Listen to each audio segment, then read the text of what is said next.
Bismillahirrahmanirrahim. Assalamualaikum warahmatullahi wabarakatuh.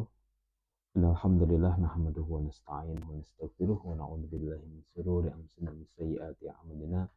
May yahdihillahu fala mudilla lahu wa may yudlil fala hadiyalah. Asyhadu an la ilaha illallah wahdahu la syarika lahu wa asyhadu anna Muhammadan abduhu wa rasuluhu. Allahumma shalli ala Muhammad wa ala ali Muhammad. Baiklah para pemirsa yang dirahmati Allah Subhanahu wa taala, pada malam hari ini kita akan melanjutkan kembali pembahasan tafsir Juz Amma, dan alhamdulillah kita sudah sampai pada surat Al-Lail. Surat Al-Lail ini adalah surat Makkiyah. Al-Lail sendiri maksudnya adalah malam. Jadi dinamakan surat Al-Lail karena pada awal ayat disebutkan Wal-Laili, Al-Lail. Dan nama-nama surat biasanya adalah diambil dari kata yang ada dalam surat tersebut.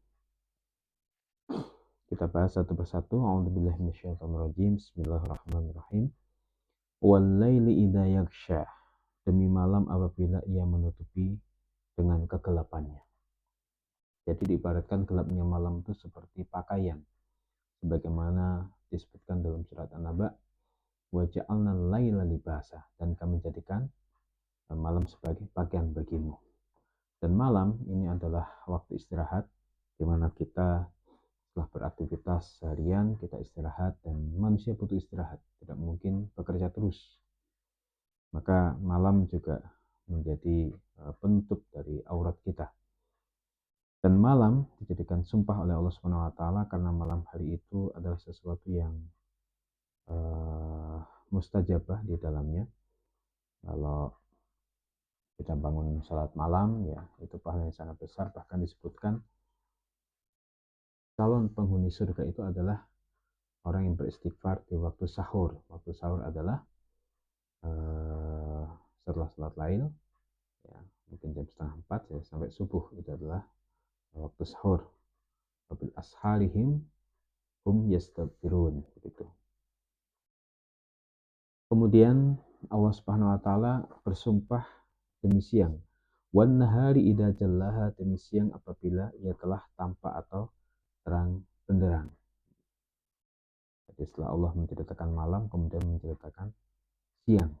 Siang ini menjadi tampak terang benderang karena adanya sinarnya, karena adanya sinar matahari. Inna Allah berfirman, wa ma khalaqal dzakara wal unsa, demi zat yang dia menciptakan laki-laki dan perempuan. Allah menciptakan laki-laki, juga ada perempuan, keduanya saling melengkapi. Laki-laki membutuhkan perempuan, perempuan juga membutuhkan laki-laki. Dan Allah menciptakan sesuatu secara berpasang-pasangan. Yang tidak berpasangan adalah Allah sendiri. Dan semuanya berpasangan. Allah bersumpah demi malam, Allah bersumpah demi siang, Allah bersumpah dengan penciptaan. Dia telah menciptakan laki dan perempuan untuk menekankan pada suatu hal. Apa yang ditekankan? Inna sa'yakum lasyatta. Sungguh usaha kalian benar-benar bermacam-macam. Manusia di dunia ini berusaha dengan bermacam-macam usaha. Ya. Kemudian Allah melanjutkan dalam ayat ini, Allah menjelaskan dua golongan, ya, orang dalam berusaha. Yang pertama adalah fa'amma man a'ta wattaqa, maka adapun orang yang dia memberikan harta atau hak Allah dan dia bertakwa kepada Allah Subhanahu wa taala, wasaddaqa bil husna, dan dia membenarkan terhadap kebaikan yaitu iman dan amal soleh, fasanuyassiruhu lil yusra, maka kami akan memudahkannya kepada kemudahan, yaitu yang dimaksud adalah surga. Baik, kita bahas ayat demi ayat. Fa'amma man a'ta wattaqa, ya. Maka adapun orang yang memberikan harta dan disertai dengan ketakwaan, artinya dia bersedekah, ya, yang sedekah itu atas dasar takwa. Ini adalah golongan yang pertama. Jadi manusia itu berusaha untuk memberikan sesuatu kepada orang lain atau bersedekah, itu ada dua. Yang pertama atas dasar takwa, yang kedua tidak atas dasar takwa. Yang atas dasar takwa tentu dia bersedekah dengan ikhlas karena hanya mengharap ridha Allah Subhanahu wa taala, hanya mengharap balasan dari Allah Subhanahu wa taala, bukan orang yang diberikan sedekah tersebut. Kemudian ketika dia memberikan sedekah, dia tidak mengungkit-ungkit apa yang sudah diberikan itu, sehingga orang yang menerimanya tidak sakit hati, tidak merasa berhutang budi. Sedangkan orang yang memberi tidak atas dasar takwa, biasanya dia riya, dia pamer, ya, supaya disebut sebagai dermawan. Padahal dia semua itu dilakukan bukan karena Allah, tapi karena ingin dipuji. Kemudian yang kedua adalah ujub. Ujub ini berbangga diri. Ketika dia sudah memberikan sesuatu, maka dia berbangga diri. Saleh, dermawan. Sayalah orang yang pemurah dan seterusnya. Ini juga tidak benar ya. Kenapa? Karena dia memberi tidak karena Allah Subhanahu wa taala. Yang ketiga adalah mengungkit-ungkit apa yang telah diberikan kepada orang lain. Kamu dulu saya kasih ini, kamu dulu saya kasih itu.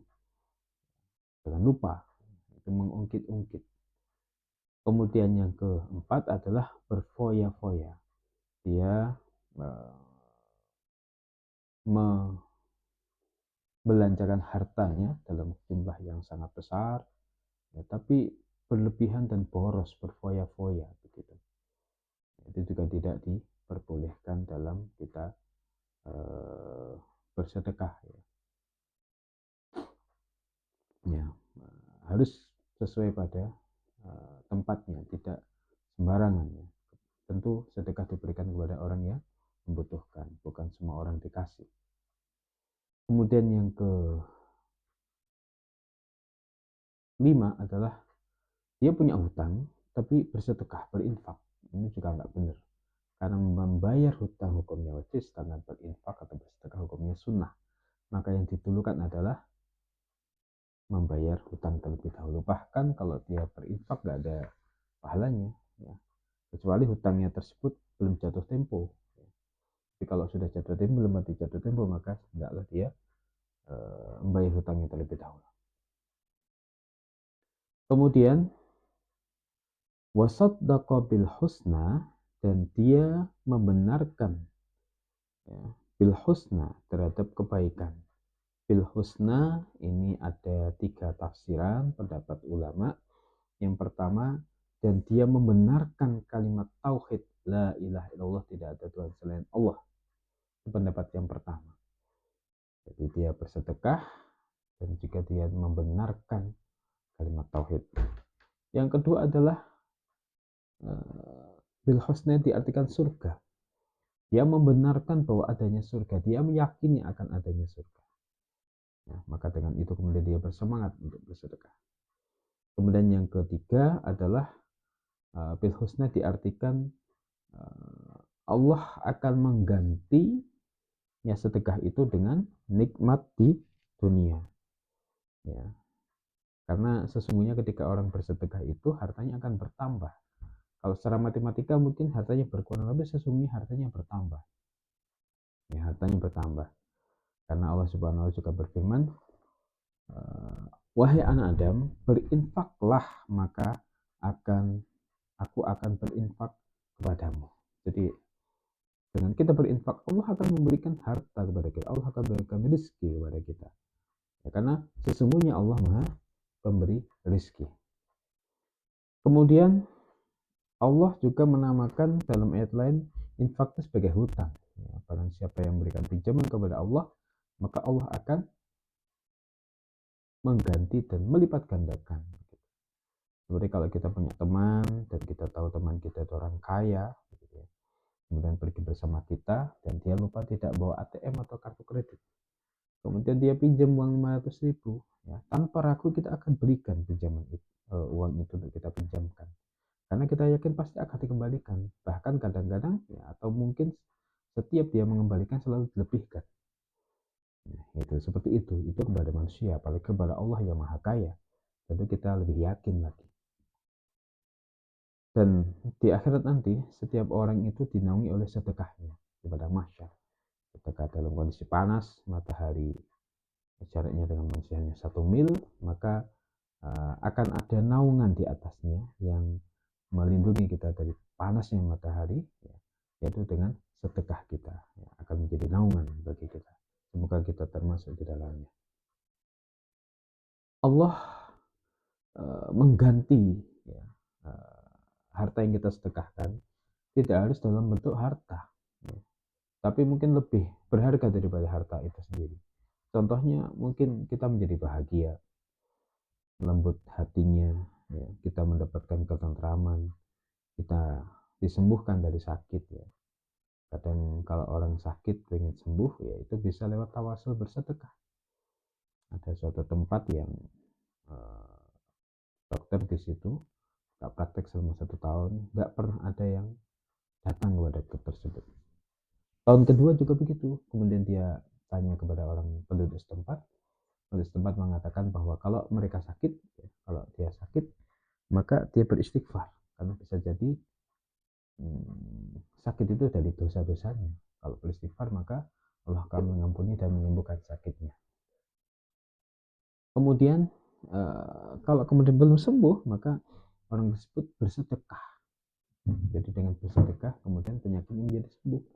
Ya, ini luar biasa. Kemudian bisa jadi juga dengan bersedekah kita akan dijauhkan dari keburukan atau meninggal dalam keadaan husnul khatimah, yang tentu itu lebih baik daripada harta itu sendiri, yang meninggal dalam keadaan husnul khatimah. Bahkan Nabi bersabda, kalau kamu ingin lembut hatinya, maka berikanlah sedekah kepada anak yatim dan elus kepalanya. Dengan sedekah ini, ya, kalau kemudian pelaku sedekah merasakan hasilnya, hartanya disedekahkan nggak bisa habis malah bertambah, maka kemudian sampai mereka ini seakan-akan ketagihan untuk bersedekah, ya, ketagihan untuk bersedekah, karena setiap kali bersedekah hartanya semakin melimpah. Ya, kalau kita lihat renungkan, seakan-akan yang bersedekah itu lebih beruntung daripada yang disedekahi. Kalau disedekahi ya dia butuh dikasih selesai, tapi kalau bersedekah uang dikeluarkan ternyata Allah memberikan lebih, Allah melimpahkan ya, harta atau rizkinya kepada orang tersebut. Kemudian Allah berfirman, fasanuyassiruhu lil yusra, maka kami akan memudahkannya kepada kemudahan. Dan menafsirkan ini kemudahan yang dimaksud adalah surga, artinya Allah memudahkan jalannya menuju surga. Ada juga pendapat lain, ada dua pendapat di sini. Yang pertama adalah kebahagiaan dan kemudahan di dunia dan akhirat. Jadi orang yang bersedekah akan diberikan kemudahan dan kebahagiaan di dunia dan akhirat. Ini luar biasanya sedekah, ibadah yang mulia. Pendapat yang kedua mengatakan bahwa akan dimudahkan takdir baiknya. Artinya apa? Orang tersebut mudah beramal soleh, tidak berat. Ya. Kenapa? Karena dimudahkan tadi. Kenapa dimudahkan? Karena dia gemar bersedekah. Itu golongan yang pertama. Golongan yang kedua adalah wa amma man bakhila wastaghna, dan adapun orang yang dia kikir terhadap hak Allah, wastaghna, dan dia merasa tidak butuh Allah Subhanahu wa taala, wa kadzdzaba bil husna, dan dia mendustakan terhadap kebaikan, fasanu yassiruhu lil usra, maka kami akan memudahkannya kepada kesulitan, yaitu neraka. Jadi kalau dia itu kikir ya, dan dia merasa tidak butuh kepada Allah, kenapa begitu? Karena dia mendustakan terhadap kebaikan. Dia tidak percaya bahwa kebaikan-kebaikan dilakukan itu akan mendapatkan balasan. Maka oleh Allah nanti akan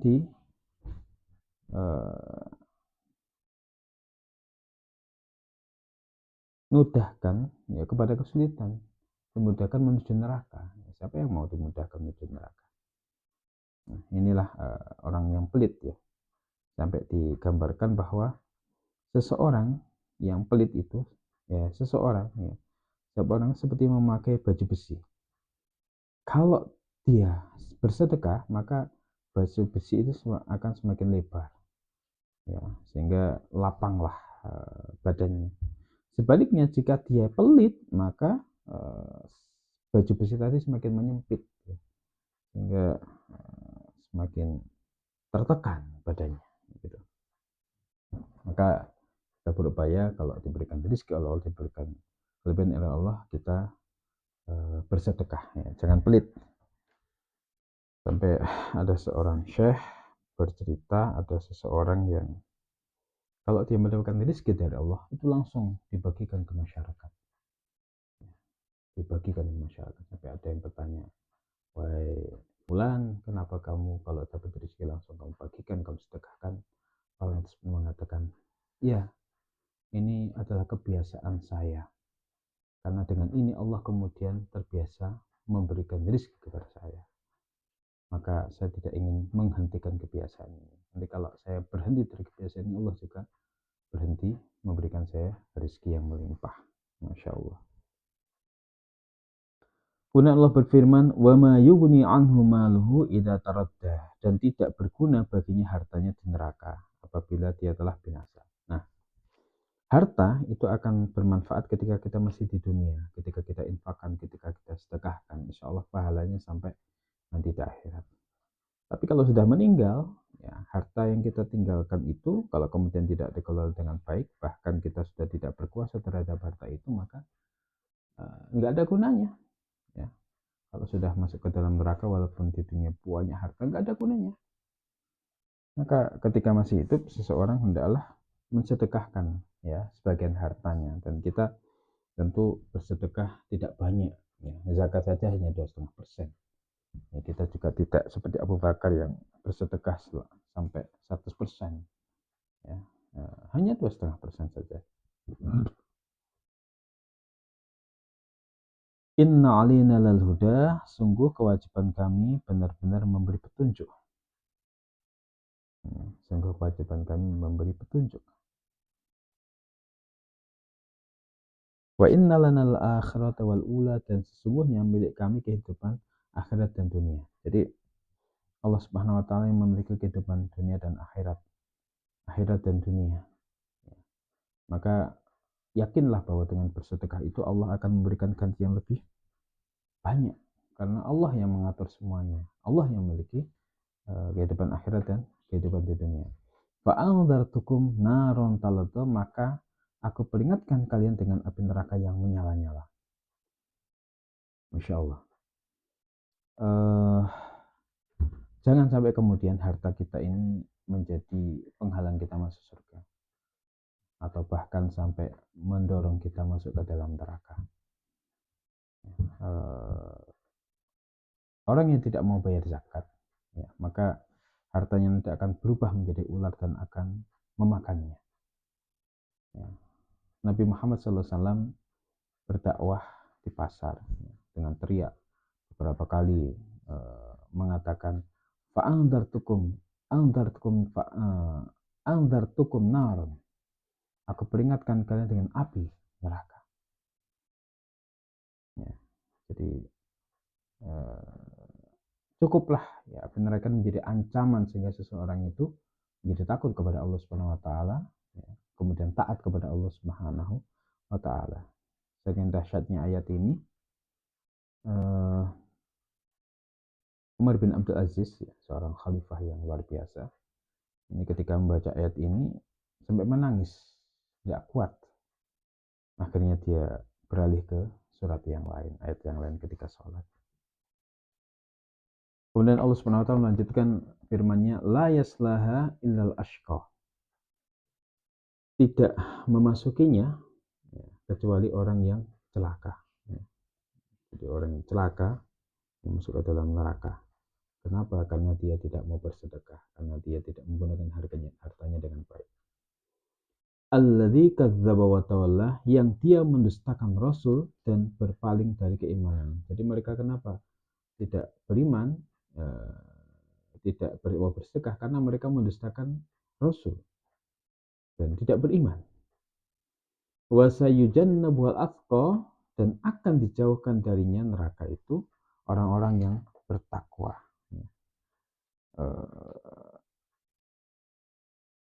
Orang yang bertakwa akan dijauhkan dari siksa api neraka. Ini ayat ini ada yang mengatakan ditujukan kepada Abu Bakar. Kenapa? Karena Abu Bakar itu berinfak ya, dengan infak yang tidak hitung-hitungan begitu. Dia telah membebaskan Bilal, ya. Kemudian bersama dengan 7 budak yang lain, ya, yang disiksa oleh pemilik budak-budak tersebut atau tuannya. Kemudian oleh Abu Bakar ditebus, dibebaskan. Dan tentu harga budak waktu itu tidak murah ya, mahal. Tapi Abu Bakar membebaskannya semua itu karena mengharap ridha Allah Subhanahu wa taala. Alladzi yu'ti malahu yatazakka, yang dia memberikan hartanya di jalan Allah dengan mensucikan hati atau tidak pamer. Jadi Abu Bakar ketika membebaskan budak itu tidak pamer. Dia lakukan itu semata-mata karena Allah Subhanahu wa taala, bukan karena untuk pamer. Dia ingin mensucikan hatinya. Ya, Abu Bakar menjadi suci hatinya karena dia telah membebaskan budak. Wa ma li ahadin indahu min ni'matin tujza, dan tidak memberi kepada seorang posisinya karena sesuatu atau nikmat yang harus dibalasnya. Jadi Abu Bakar membebaskan budak bukan kemudian karena budak itu kemudian membalas kebaikan Abu Bakar, tidak. Tapi Abu Bakar tidak berharap balasan dari manusia, tidak berharap dari balasan budak. Tapi semata-mata karena mengharap pahala dari Allah Subhanahu wa taala. Illa btigha'a wajhi rabbil a'la, kecuali hanya mencari keridhaan Tuhan penciptanya yang maha tinggi. Itu yang dilakukan Abu Bakar. Jadi membebaskan budak, bersedekah semata-mata karena Allah, bukan supaya dipuji, bukan supaya orang yang dibebaskan, budak dibebaskan atau orang yang diberi itu kemudian membalas, tidak. Wala saufa yarda, dan pasti kelak dia akan ridho atau puas, ya. Kelak Abu Bakar akan ridho dan puas, ya, ketika di akhirat kelak, ya, tentunya. Jadi itulah kebahagiaan yang diterima oleh orang-orang yang bersedekah dengan atas dasar takwa. Demikian bisa kami sampaikan. Wabillahi taufiq wal hidayah. Assalamualaikum warahmatullahi wabarakatuh.